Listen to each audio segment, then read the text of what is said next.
Welcome back, everybody. We are into the afternoon, and it is getting hot. So as Bobby and I kind of scurry from place to place trying to find air conditioning, we cover topics as disparate as how women handle being homeless, and we pass the place where Bobby almost died on the tail end of a big meth trip.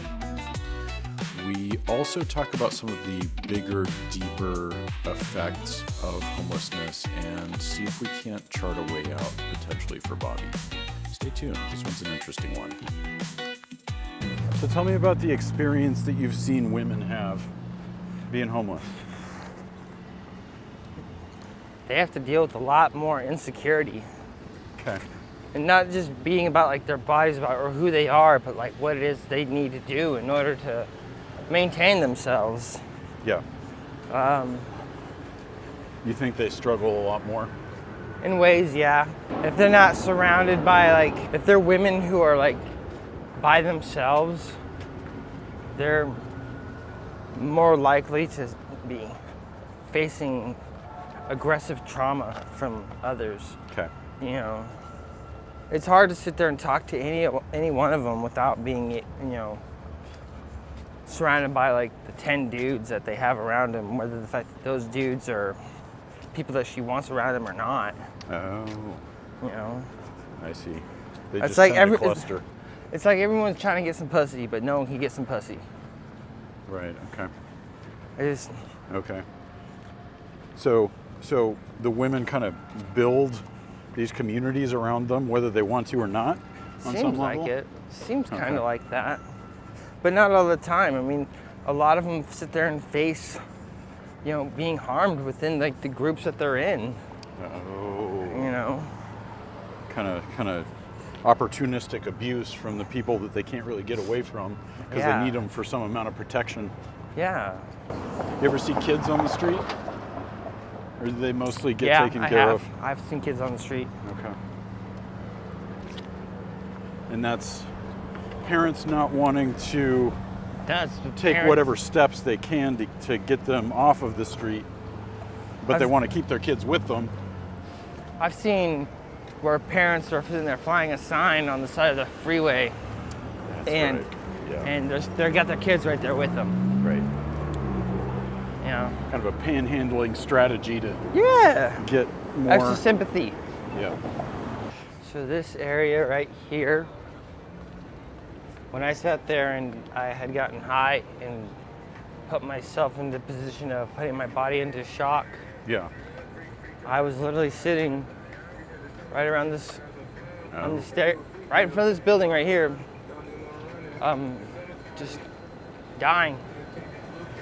Okay. This is when you went to try and find your friend's house? Oh, eventually afterwards, but here I was just, her music's gonna kill it, but it's okay. This whole stairwell was full of nothing but me throwing up. Oh, jeez. You know what I mean? Oh.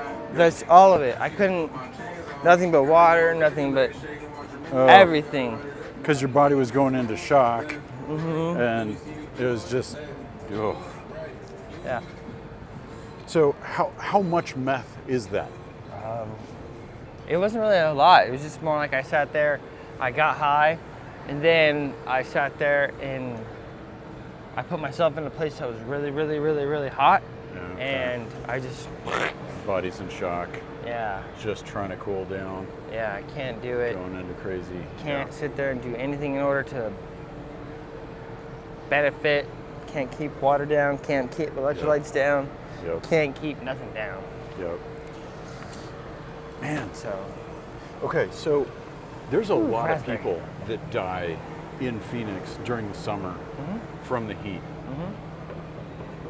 From your perspective, is that number substantially higher than it would be if people weren't also doing drugs? Are they putting themselves in a position? I don't think it'd be as high as it was if people were doing drugs, but it'd still be at least. I think it'd be cut in half. I think it'd be cut in half. Yeah, I think that number would probably be cut in half at least if people weren't doing drugs. Yeah. I could be wrong.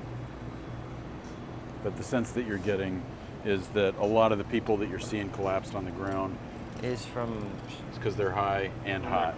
Yeah, and the combination is putting them into a position where they're putting their body into shock, where they just can't control it. And yeah. Well, and you get something like fentanyl, which is depressing your breathing anyway, and right, it's just. I think meth does the same thing. Well, meth's a stimulant, right? Yeah. But which would be the opposite kind of what fentanyl's doing, right? But after being up for a few days, fatigue and everything. I see. Just lack of water and hydrogen, I see. You start to sit there and become short of breath and so you're all tired out at the end of a longer trip. Yeah. The side effects could be just as harmful in a way. Yeah. You ever thought about getting a pet? A pet? Yeah. Like a dog? Yeah, you get a lot of these people with dogs and stuff. I'm not going to do that to an animal. Okay. Besides, it's just another responsibility I have to deal with. Right. Extra expense for food and whatnot. If anything, like if I found abandoned, like a kitten or a puppy, like I would take it to the shelter. Yeah, I see. It'd be the best move for me and it. Yep. Tell me about living in nature. Living in nature? What do you mean? Like what nature? Being able to raise your kids. Oh. Just somewhere where, Is that place Alaska? It could be. Okay. I think it's just somewhere where they'll learn how to grow, to learn discipline. Mm-hmm. That's just something I want. Something where they're not affected by complete sin. Mm-hmm. So maybe staying out of the cities? Possibly. But having your children is, one step that you need in order to sit there and raise them. Right. You can't raise them if you only get to visit them once a week. Is that what your visitation schedule is? It's supposed to be. Okay. But I haven't seen my daughter in a few months, not longer. Now, what is this kind of foster program that she's involved in? It's a DCS. Okay. So state-placed family. Do they live around here? I mean, is it easy-ish to get in to see her? All I have to do is get a hold of the case manager, do drug tests, prove my sobriety. Oh, that's required for access to talk to your kids. Yeah, and sit there and go. Okay. Visit. How long does meth stay in your system? 3 days. 3 days? Okay. But that's not really the issue. I guess you could just say I was driven on trying to get something else accomplished. Hoping on being financially stable for once. Yep. What do you think has kept you from getting to that point? You seem like a hard worker. You're conscientious, like, you clean up after yourself, you're kind, you look after other people.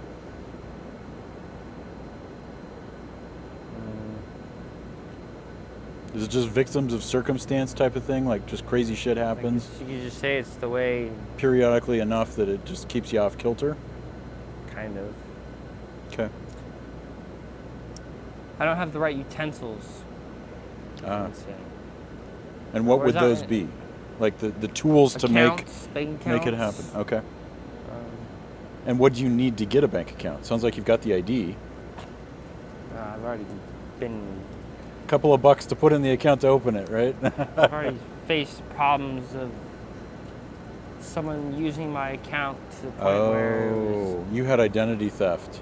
I had identity theft. I had I entrusted someone to sit there and use my accounts. And they put counterfeit money in there, fraudulent money, fucking. Okay. And now I tried applying for one not that long ago, and they came back with a piece of paper saying, "Oh, we can't sit there and allow you to apply for a bank." Within 6 months, or 8 months, 3 banks was destroyed. Okay. Is it the kind of thing where a certain bank now kind of has you on a blacklist, and so can't use Wells Fargo, can't use Chase type of thing? Okay. Ever again. That's what they tell you? It's just we won't provide banking. Ever again. Oh. I'd imagine then maybe like a credit union or smaller bank would be the best way? I went with the credit union, and then they did the same thing. Is it so? Does this person still have your ID and some ability to ruin your ability to get set up with a bank? It's possible. Huh. I'm just trying to figure out like what would be the way out of this if they have your ID. Yeah, that's crazy. Okay, It's a bigger story than it appears. I see. I mean, on some level, not having any credit or anything is a better spot than being in a bad spot, right? Yeah, definitely. Yeah. Are there nooks at the library? Where's Or nooks? a nook is kind of a secluded, away from everything kind of spot where it's easy. No, no, that'd be too easy. Everything's kind of out there in the open. Okay. If you really want to go inside and check it out, sure. Do they make you leave your bag and stuff? No. No. Okay. It's just that part of the library where we walked into to grab water. Where they're like, if you come in to be in there, they want to search your stuff. Okay. But if we went in the main library, they wouldn't mess with us. Okay. So what kind of intellectual interests do you have? Intellectual interests? Yeah. Stuff you've been curious about? I don't know. Nothing really. Particular ways that the world works? Just keep my head down, I guess. I don't know. I'm not that interesting of a person. I don't find that at all. I find that's what I think. I think everybody thinks that about themselves.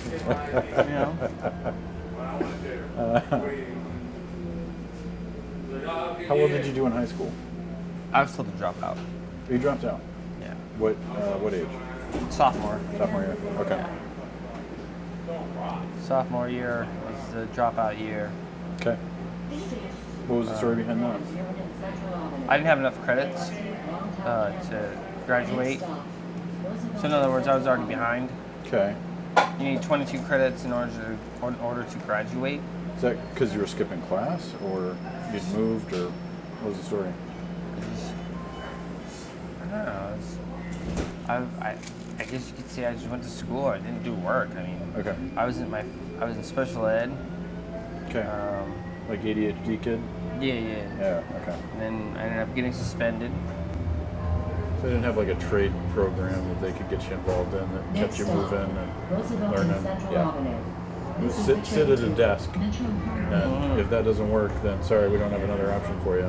Pretty much, yeah. And my co-defendant ended up coming to school drunk one day, and I took like a swig of his alcohol, and someone had told on him and me, and he got 2 weeks out of the high school and he got sent to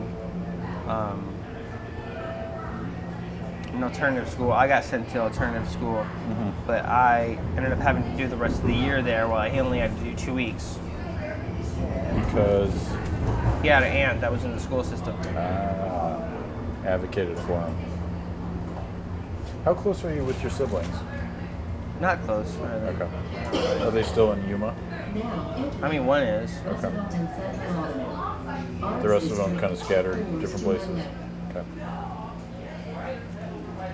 Yeah, they'd all probably mostly be in their 20s now. Yeah. How many of the 11 are half siblings? All of them. Okay, got it. Yeah, all of my siblings are half siblings. I'm trying to cross my legs, and they're so sweaty they just keep sliding off of each other. This is us? Yeah. Okay.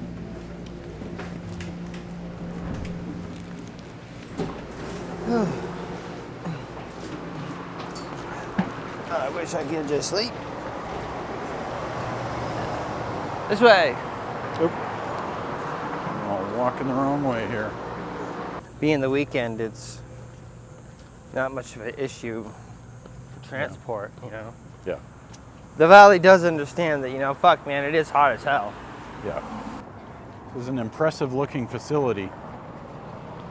What, the library? Yeah. Have you ever been in it? No. Really? I'm looking forward to seeing it for the first time.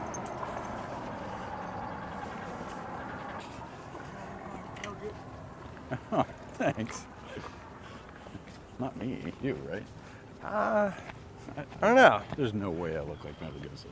Dude, I've heard I've looked like, of course, Paul Walker.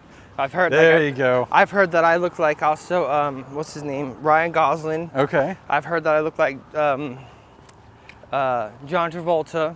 Okay. I've heard that I've looked like. Oh, dude, that's not Danny DeVito. Yeah. That's who you don't want to look like. Yeah, I think I would represent Danny pretty well. You know what I mean? There we go.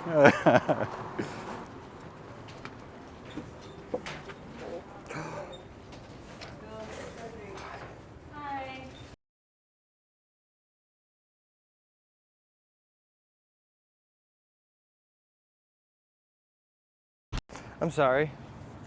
You're in. All good. I can talk for freaking ever, man.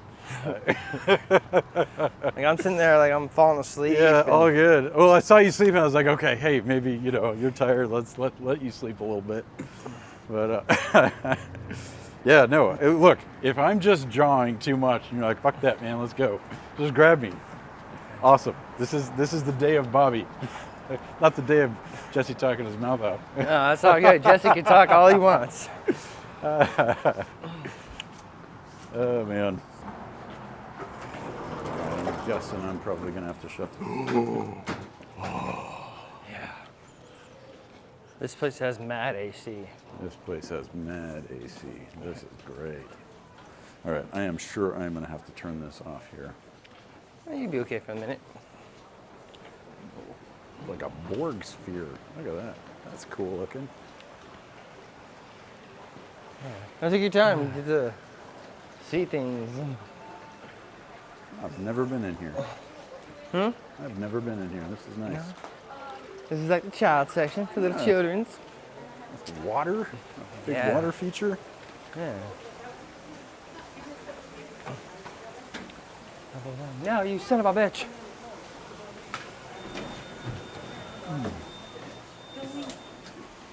Right. Get ready for a beautiful ride. Up, up, up we go. Oh.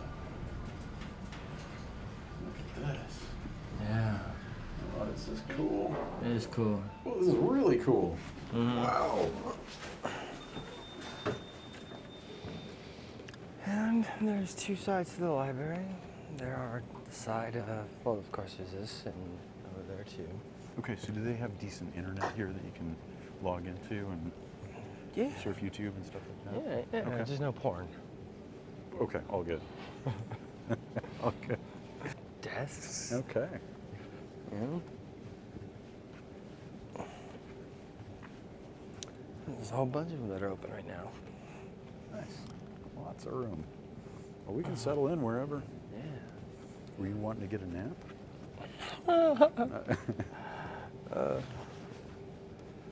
You charge your stuffs. Okay. You know, it's right here. Yeah. It's very nice.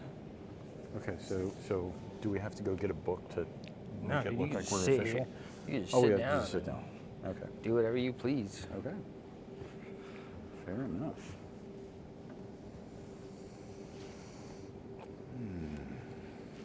And this is open till 5. 5 o'clock. 5 o'clock. Okay. And then, not that I don't think you'd want to sit here till 5 o'clock. Not necessarily, Yeah. but no. Starbucks after that may not be too bad.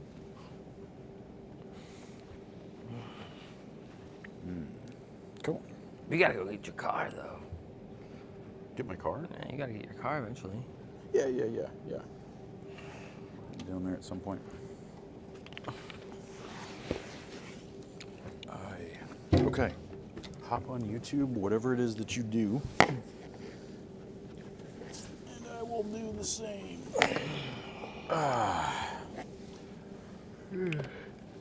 It's a cool looking facility. It is pretty cool. I like it.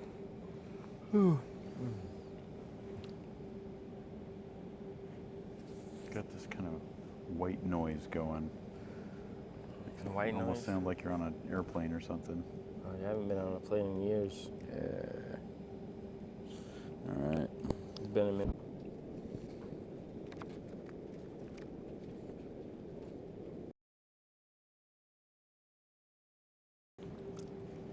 I mean, walking down to Andre House for dinner service is enough that it makes you want to reconsider, like, okay, is it really worth it?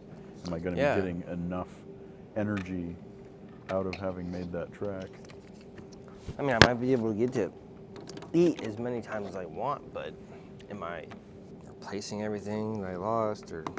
And the amount of energy that you spend doing a thing, I mean, there's the replacement energy that you have to get, but then, I mean, just in terms of calories, but then there's also rest time. Yeah. You know, and if you're just not getting good sleep,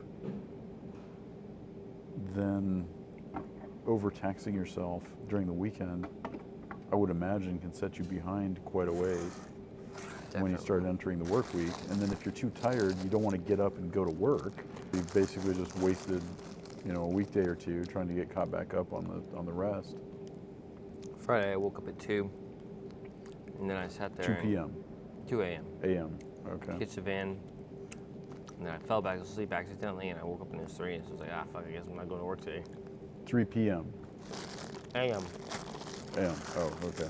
Oh, because you have to catch that bus that early? Mm-hmm. At 3 a.m. At 3 a.m. Yeah. Whoa. And if you don't get it, that's it. Like, there's just not really a good way of getting down to the job site. Or they start the day and you're not allowed to show up. They open up at 3. Yeah. And so, I mean, unless you're there, there's really no point. Right. I'm trying to get there. Because sometimes by 5 o'clock, all the jobs are already set out. Okay. They're already been parceled out. Yeah, they're you show up, out. There's nothing for you to do. Yeah. Okay. But that's not a job that you can work every day anyway, right? Mm-hmm. So what happens if they don't have enough work? Do they just not let you get on the bus type of thing? No. They take you there. Mm-hmm. And so you get to the office. Then there's not enough work. Mm-hmm. Then you're just being sent home. So then they drive you back? No, you have to find your own way back. Oh, geez. What a pain. And you're saying that there's usually 2 or 3 days a week of work. Sometimes, yeah. And so at least a couple of days a week, if you're getting out there, you're just getting sent home and you got to deal with it. Oof. And walking 31 avenues back. Yeah. I mean, in the heat. From 31st Avenue back to Central. Well, I suppose it's not even in the heat, right? Because it's middle of the night. Still warm. Yeah. But still, I mean, So it's not. You've just used up a bunch of those cool hours that you could have been sleeping, Mm-hmm. and now it's like shitty daytime hours that you can try and catch up on that sleep. Oh, that's brutal. Mm-hmm.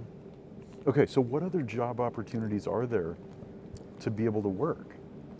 I mean, so they say, at whatever CAS or whatever shelter system, hey, we can get you set up with work placement, with that kind of thing.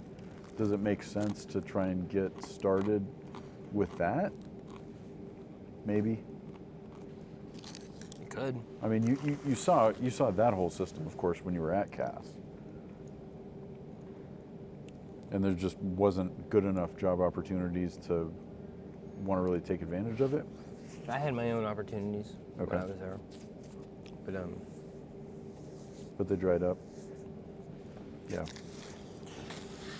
Yeah. When you get fired for, I see. stupid shit. Yeah. You just feel like you're on a treadmill, right? It's just like you're running, and if anything, it's almost like you're backsliding because your shoes are getting worn out, you're more tired.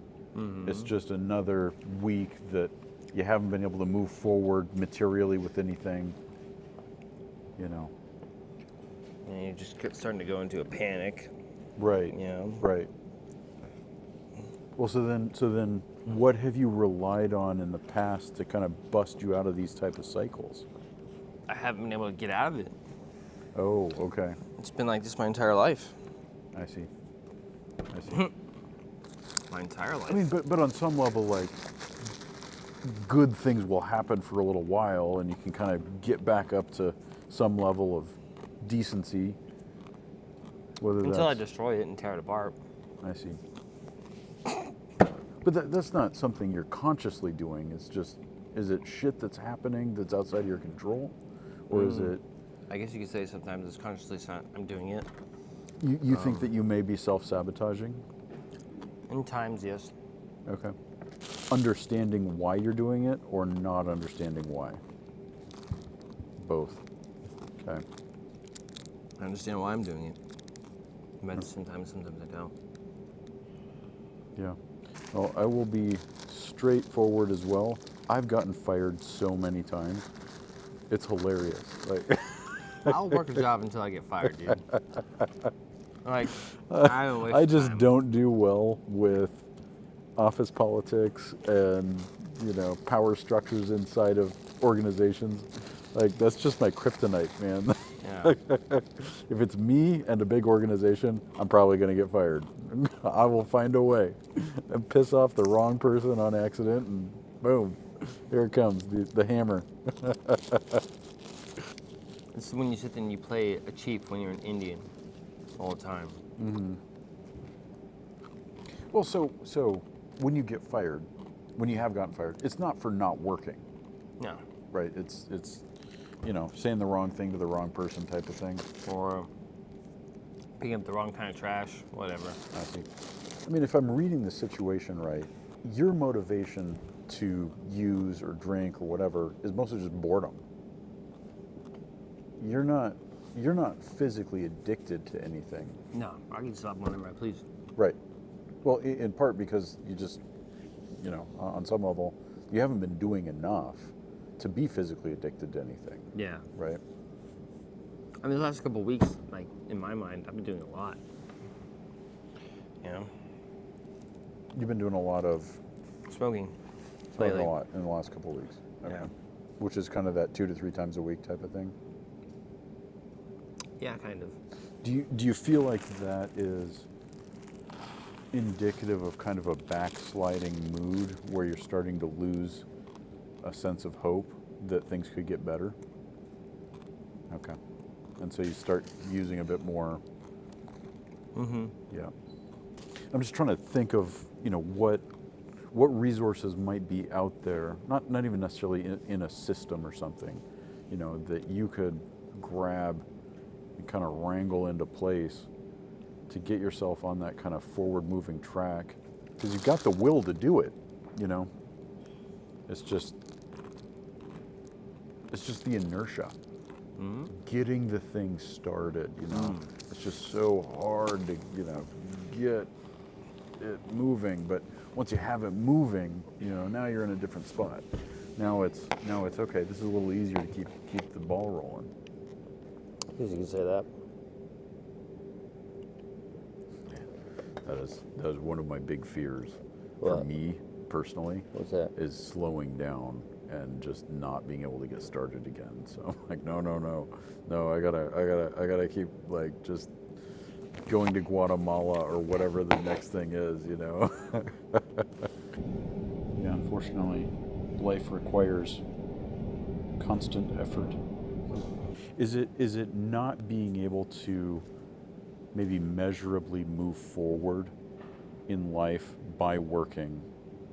Like you're trying to work and it's just not working out, that destroys the desire to work?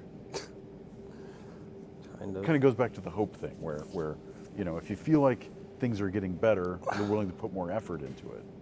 Everything is just a hope right now. I hope everything's going to be okay. Sure. Will it be? I have no idea. But you're a clever guy. Yeah. This doesn't mean I make smart decisions. Do you get the sense that sometimes people who are in difficult life circumstances are too hard on themselves sometimes? I guess. I mean, I've been asked, why am I so hard on myself? It's like, well, no one else is going to be. Some people are, yeah. What's the danger of nobody being hard on somebody, least of all themselves? That they just kind of lapse into nothingness? They have no discipline. They have no, in other words, they're the kind of people that you see sitting out there with flying a sign. Yeah, I see. They've just given up. They're a victim. Yeah. You know, Hands out. Sure. no matter what, they're a victim.